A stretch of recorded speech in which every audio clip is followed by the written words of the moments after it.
Das wird die schönste Sandburg, die wir schon je zusammen gemacht haben.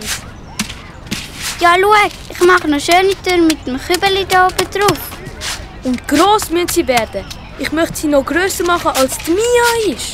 Wenn wir das wollen, dann müssen wir aber alle zusammen noch ein bisschen Gas geben und nicht mehr so viel schwätzen.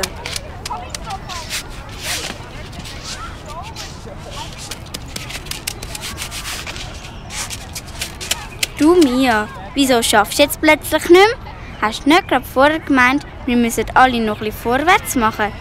Der Leon und ich wollen dann nicht allein arbeiten. Schon gut.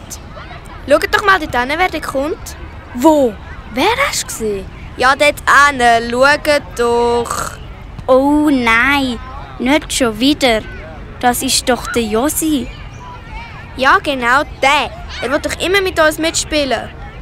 Oh, den kann ich echt nicht schmücken. So ein Langweiler. Und habt ihr schon gesehen, er läuft immer mit so einem komischen Stoffhäschen rum. Ja, und etwas viel Schlimmeres.